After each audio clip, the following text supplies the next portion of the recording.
نیاز 3-4 سال پہلے میرا ڈرائیور تھا. گاڑی بہت صاف رکھتا تھا. گھر کا چھوٹا موٹا پلمبرنگ کا کام بھی کر دیتا تھا. خراب انرجی سیور بھی ٹھیک کر لیتا تھا. پانی والی موٹر کی ریپیئرنگ بھی جانتا تھا. حال غرض ہر کام میں کچھ نہ کچھ ماہر تھا سوائے ڈرائیونگ کے. اس معاملے میں اس کے اپنے ہی اصول تھے. مثلاً گاڑی ریورس کرتے ہوئے وہ شیشوں کی مدد لینے کا قائل نہیں تھا. جو ہی ٹھا کی آواز آتی خود ہی سمجھ آتا کہ گاڑی اب مزید ریورس نہیں ہو سکتی. اس کے اکثر کام میرے ذمہ تھے. مثلاً شام کو کسی ڈنر میں جانے کے لیے خود ہی گاڑی لے کر نکل جاتا تو اکثر اس کا میسج آ جاتا, سر جی آتے ہوئے آدھی ڈبی سگریٹ لیتے آئیں. ایک دفعہ رات کو دیر تک کام کرتے ہوئے مجھے بھوک لگ گئی. میں نے اسے 300 روپے دے کر مارکیٹ بھیجا کہ 2 برگر لے آؤ, ایک اپنے لیے اور ایک میرے لیے. موصوف نے واپسی پر 150 روپے میرے ہاتھ میں رکھ دیے اور فرمایا اس کے پاس صرف میرا ہی برگر بچا تھا, آپ کا نہیں ملا. نیاز کو بلا وجہ ہارن بجانے کی بیماری تھی. ایک دفعہ مجھے شک گزرا کہ اس نے کافی دنوں سے گاڑی کا انجن آئل تبدیل نہیں کیا. میں نے کہا ذرا بونٹ کھولو.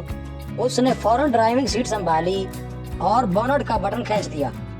میں نے آئل چیک کیا, واقعی بدلنے والا ہو گیا تھا. اتنے میں اس نے ہارن پر ہاتھ مارا. ایک تو بونٹ کھلا ہوا تھا, اوپر سے میں لگ بھگ ہارن کے اوپر جھکا ہوا تھا. پاں کی آواز آئی اور مجھے یوں لگا جیسے میرے سامنے بلٹ ٹرین آ گئی ہے. آنکھوں کے آگے اندھیرا آ گیا اور کان بند ہو گئے.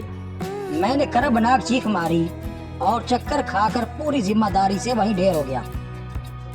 نیاز بکلا کر باہر نکلا اور جلدی سے مجھے اٹھایا. میں نے ادھ کھلی آنکھوں سے نیاز کو دیکھا اور لڑکھڑاتی ہوئی آواز میں پوچھا, مم میں کہاں ہوں؟ نیاز سمجھ گیا کہ میں ہوش میں نہیں ہوں. اس نے آؤ دیکھا نہ تاؤ بونٹ میں سے ریڈیئیٹر والی پانی کی بوتل کا ڈھکن کھولا اور میرے منہ پر چھینٹے مارے. ہوش بحال ہوتے ہی میں اس پر برس پڑا کہ گیراج میں کھڑی گاڑی کا ہارن بجانے کی کیا تک ہے.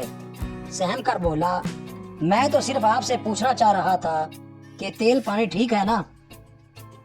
نیاز چرس بھی پیتا تھا اور اکثر مختلف بہانوں سے مجھ سے پیسے بٹور لیتا تھا. چونکہ مجھے کچھ پتہ نہیں ہوتا تھا کہ گاڑی چلاتے ہوئے وہ کس عالم میں ہے, لہٰذا سختی سے ہدایات تھی کہ ڈرائیونگ کے دوران آرام سے اپنی لائن میں رہنا ہے, کسی گاڑی کے ساتھ ریس نہیں لگانی. ایک دن میں پچھلی سیٹ پر لیپ ٹاپ کھولے ایک سکرپٹ پڑھ رہا تھا کہ اچانک گاڑی میں نیاز کی آواز گونجی, سر جی دعا کریں بچی بچ جائے.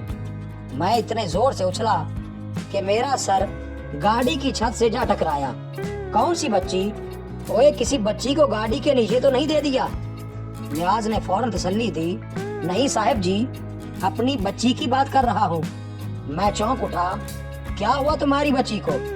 نیاز نے بھری, بس سر جی گاؤں سے بیوی کا فون آیا تھا, بچی کی طبیعت خراب تھی, ہسپتال لے کر گئے تھے لیکن ڈاکٹروں نے جواب دے دیا ہے. یہ سنتے ہی میں سکتے میں آ گیا. اگرچہ اس سے پہلے نیاز کئی دفعہ بچی کے علاج کے نام پر پیسے لے کر گاؤں بھیجنے کی بجائے جوئے میں لٹا چکا تھا, لیکن بہرحال وہ باپ تھا اور ایک باپ اپنی بچی کے بارے میں اتنا بڑا جھوٹ نہیں بول سکتا تھا. آفس پہنچ کر میں نے کچھ سوچا اور نیاز کے چھوٹے بھائی سعید کا فون ملایا. سعید گاؤں میں ہی رہتا تھا.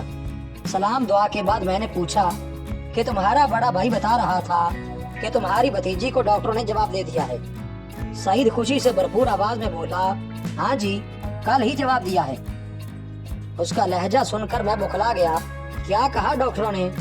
دوسری طرف سے آواز آئی, ڈاکٹروں نے کہا ہے کہ یہ بالکل ٹھیک ہے, اسے گھر لے جائیں. میں نے فوراً فون بند کیا اور غصے سے نیاز کو بلایا. نیاز صاحب اندر تشریف لائے اور میرا چہرہ دیکھتے ہی سمجھ گئے کہ کوئی اور جھوٹ پکڑا گیا ہے. میں نے اسے بتایا کہ میری اس کے چھوٹے بھائی سے کیا بات ہوئی ہے.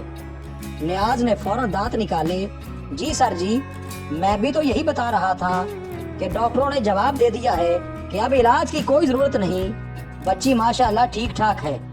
میں نے دانت پیسے اور پاس پڑا ہوا پیپر ویٹ اٹھا کر نیاز کی طرف پھینکا, جو اس نے نہایت مہارت سے کیچ کر کے بڑے ادب سے دوبارہ ٹیبل پر رکھ دیا اور انتہائی مؤدبانہ انداز میں چھلانگ مار کر باہر نکل گیا. 2 ہفتوں بعد اس نے بتایا